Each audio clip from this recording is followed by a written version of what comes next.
இன்னைக்கு வந்து நம்ம வந்து காரசாரமான நெத்திலி மீன் குழம்பு பார்க்க போகிறோம். முதல்ல வந்து நான் ஒரு கடாய் வச்சுட்டேன், அடுப்பு பற்ற வச்சிடலாம். கடாய் வந்து காஞ்சிடுச்சு. இப்போ நம்ம வந்து நல்லெண்ணெய் வந்து ஊற்றிக்கலாம். கொஞ்சம் மீன் குழம்புக்கு நிறைய நல்லெண்ணெய் இருந்தால் தான் நல்லாயிருக்கும், அதனால் நான் கொஞ்சம் ஜாஸ்தி ஊற்றிருக்கேன்.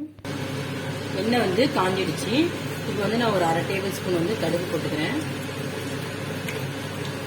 கடுகு வெடிச்ச உடனே ஒரு 1/2 டேபிள் ஸ்பூன் வந்து வெந்தயம்,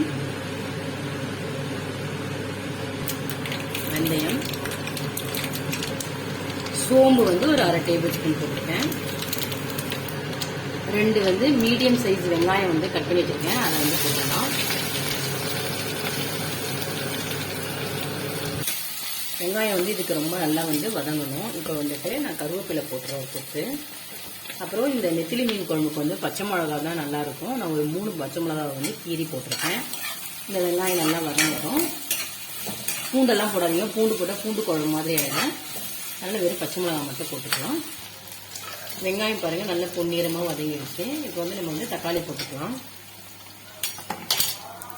நான் வந்து 2 சின்ன தக்காளி, ஏன்னா வந்து எங்கள் வீட்டில் புளிப்பாக இருந்தால் குழம்பு சாப்பிட மாட்டாங்க, புளியும் ஊற்றுறதுனால அதனால் 2 சின்ன தக்காளி போட்டிருக்கேன். இது வந்து எங்கள் தோட்டத்தில் வந்து காய்ச்ச காய் தக்காளி. இது வந்து போட்டால் நல்லா கத்திரிக்காய் மாதிரி நல்லாயிருக்கும் டேஸ்ட்டாக, அதனால் நான் அதையும் போடுறேன். போட்டுட்டு இந்த குழம்புக்கு தேவையான அளவு வந்து உப்பு போட்டுடலாம். உப்பு போட்டுட்டேன். இப்போ வந்து இந்த தக்காளி நல்லா வேகிற வரைக்கும் ஒரு 5 நிமிஷம் வெயிட் பண்ணுவோம். பாருங்க தக்காளியும் நல்லா வதங்கிடுச்சு. இப்போ வந்து மஞ்சத்தூள் போட்டுக்கலாம்.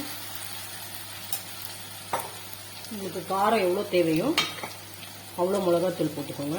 எங்கள் வீட்டுக்கு காரம் நிறைய வேணும், நான் ஒரு 8 டேபிள் ஸ்பூன் போடுறேன்.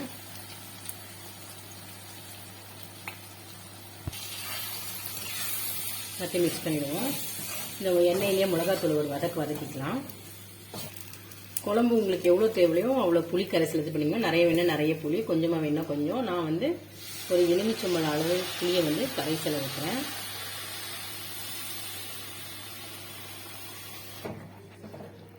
புளி ஊற்றியாச்சு. இப்போ மீதி ரொம்ப திக்காக இருக்குது, குழம்பு கொதிக்கணும் இல்லையா, அதனால் இப்போ வந்து நம்ம தண்ணி ஊற்றிக்கலாம். இன்னும் கூட கொஞ்சம் தண்ணி ஊற்றிக்கலாம். இதில் தண்ணி ஊற்றிட்டேன். நல்லா கொதிக்கிட்டோம். கொதிச்சோடனே மீன் போடலாம். குழம்பு பாருங்கள் நல்லா வந்து திக்காகிடுச்சு. இந்த டைமில் வந்து நம்ம மீனை வந்து போடலாம். இங்கே பாருங்கள் மீன் நான் வந்து இது குட்டி குட்டி நெத்திலியாக இருக்கிறதுனால அப்படியே போட்டிருக்கேன். கொஞ்சம் பெருசாக இருந்தால் முள் எடுத்துட்டு தான் க்ளீன் பண்ணுவேன். கழுவி மஞ்சத்தூள் போட்டு கழுவி வச்சுருக்கேன். அதை இப்போ வந்து போட்டுடலாம்.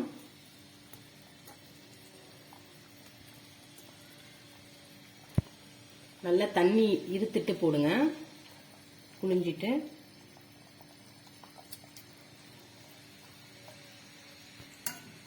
பாருங்க மீனெல்லாம் போட்டுட்டேன். ஒரு 5 நிமிஷம் கொதிக்கிட்டோம். கொதிச்சோடனே நிறுத்திடலாம். குழம்பு பாருங்கள் நல்லா கொதிச்சிடுச்சு. இப்போ வந்து நம்ம ஸ்டவ் ஆஃப் பண்ணிடலாம். இந்த டைமில் வந்து கொத்தமல்லி இருந்ததுன்னா நல்லா கட் பண்ணி மேலே போட்டிங்கன்னா நல்லாயிருக்கும். என்கிட்ட கொத்தமல்லி இல்லை, அதனால் நான் போடல. நீங்கள் கொத்தமல்லி போட்டு ஆஃப் பண்ணிடுங்க, அவ்வளோதான். வீடியோ பிடிச்சிருக்கோம். நம்ம அடுத்த சந்திப்போம். டாடா, பாய் பாய்.